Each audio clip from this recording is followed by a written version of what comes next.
어르신들의 젊음을 돌려드립니다.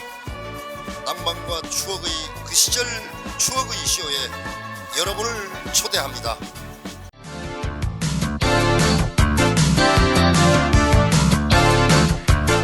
우리 지역의 뉴스 속 뉴스를 전해드리는 뉴스인 뉴스 인터넷 신문입니다. D2뉴스24의 류호진 대표 전화 연결합니다. 안녕하세요. 네, 안녕하세요. 강화도 캠핑 사고가 안전에 대한 문제점을 다시 한번 드러냈는데요. 이런 사정은 충청 지역도 크게 다르지 않다면서요? 네, 그렇습니다. 우선 인재라는 말 또 여기서도 이제 다시 나오는데, 캠핑에 대한 붐이 불면서 이 캠핑장이 이제 상당히 많이 늘었죠. 근데 정부나 지자체의 시설이나 설비 기준도 없고 또 안전관리 기준이 전혀 없기 때문으로 볼 수 있겠습니다. 현재 지자체에 따르면 대전 지역에는 2곳이 지금 캠핑장이 있고요. 충남에는 117개가 있는데, 이 가운데 대전 같은 경우는 야영장 수준으로 해서 이 글램핑과는 좀 거리가 있는 것 같습니다. 근데 충남 쪽에서는 117개 가운데 109곳이 등록되지 않았고요. 이 글램핑장은 7개 정도 달하는데요. 전국적으로는 한 1,800개의 그 캠핑장이 있는 곳으로 지금 집계가 되고 있습니다. 예. 왜 정확한 파악이 안 되는 걸까요? 우선 이 이유를 봤더니만요. 글램핑장 같은 캠핑장은 허가제가 아니라 신고제로 운영이 되어 왔고요. 신고를 또 하지 않아도 제재를 받지 않는다고 합니다. 이러다 보니까 이 우후죽순처럼 늘어나는 글램핑장은 이 초기 투자비가 적고 또 각종 규제를 받지 않는다는 점 때문에 많이 지금 늘어나고 있는데, 펜션업을 하려면은 최소한 수억 원 정도 달하는 건물을 건축해야 되고, 여기에다가 비용도 많이 들지만은 글램핑장 같은 경우는 텐트 한 채가 한 300만 원 정도 되는데요. 이 정도로 소위 말하면 시작을 하다 보니까 펜션업을 하다 보면 여러 가지 지금 제약이 많이 걸리는데, 이런 제약을 다 피하다 보니까는 지금 적극 상당히 많이 지금 늘어나고 있다. 이렇게 지금 통계가 나오고 있습니다. 예. 운전 중 DMB나 휴대폰을 작동하다 단속되는 경우가 1년여 동안 1,400건이 넘었다면서요? 네, 대전지방경찰청이 지난해 2월부터 운전 중에 DMB 시청에 대한 이 처벌법이 이제 시행되면서 위반 행위자에 대한 단속을 했는데요. 지난달 말까지 1년 1개월 동안 통계를 봤더니만은 1,472건이 적발이 됐습니다.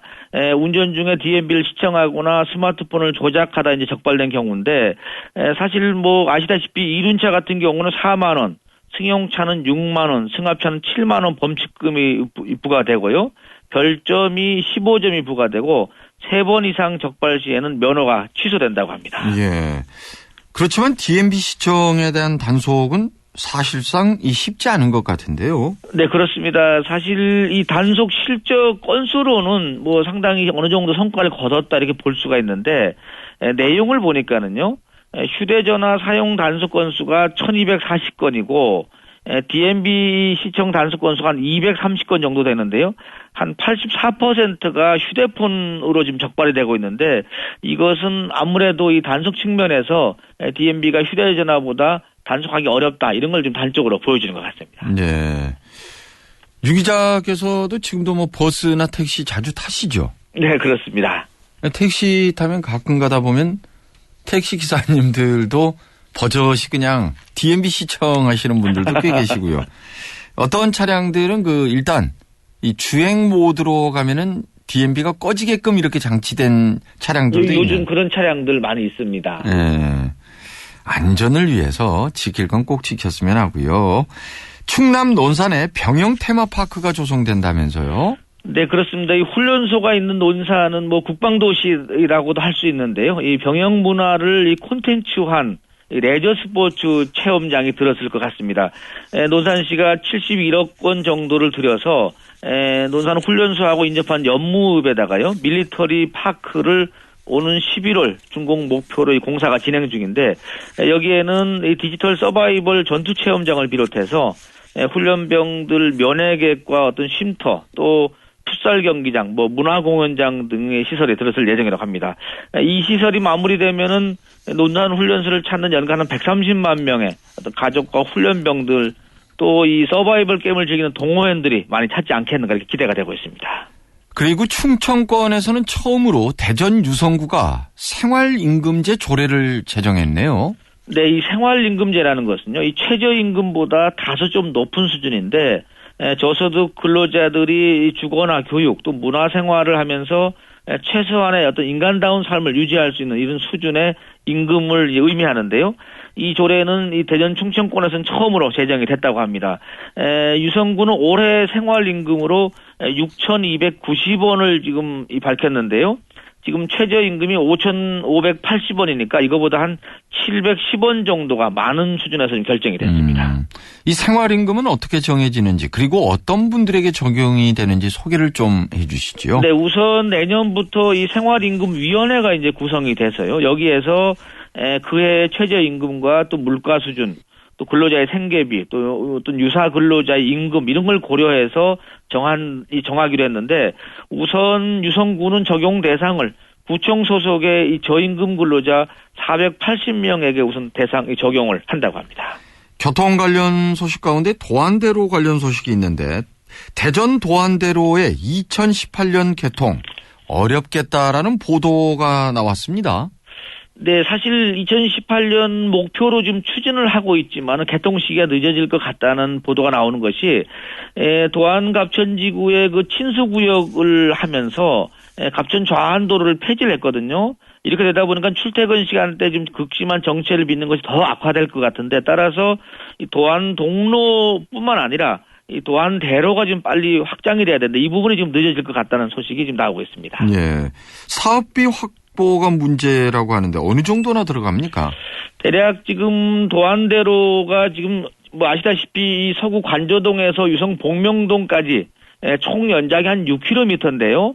여기를 10차로로 좀 연결한 대로가 되는데 현재는 이 서구 쪽에서는 관저 지하차도에서 서대전 컨벤션 웨딩까지 그리고 유성 쪽에서는 유성 사거리에서 용계동까지 한 4km가 개통이 됐고 나머지 1.9km가 개통이 안 됐는데 이 비용이 대략 한 800억 정도가 됩니다. 이 800억을 마련할 예산이 없다 보니까는 도안지구 2단계 민간 개발을 통한 어떤 시설 부담금을 확보하려고 하는데 민간 개발 자체가 지금 지지부진하다 보니까는 결국 대전시 예산 문제가 지금 나오고 있는 것 같습니다. 예, 오늘 소식 잘 들었습니다. 네, 감사합니다. D2뉴스 24의 류호진 대표였습니다. 네, 플러스 시간입니다. 대전 한 사립대학교에서 또 교수 성추행 논란이 불거지고 있네요. 우선 익명의 제보자가 학교 측에다가 제보를 했다고 하는데 이에 따라서 학교 측은 이 교수를 경찰에 고발을 했고요. 경찰에서 지금 수사가 진행 중이라고 합니다. KBS 김점석 앵커 마거릿 허긴스 기자 회고전을 6월 중에 열을 계획이라는 뉴스도 올라와 있습니다. 김춘식 경민대 교수가 애틀이 상임감사에 취임을 했습니다. 대전대 졸업생인 이상록 씨가 미국 뉴멕시코 주립대에 교수로 임명이 됐다고 합니다. 충주 상공회의 회장에 강성덕 충주산업 대표가 선출이 됐습니다. 음주운전 논란을 빚은 중구 의원 어제 새정치민주연합을 탈당했습니다. 이상 플러스 뉴스 마치겠습니다.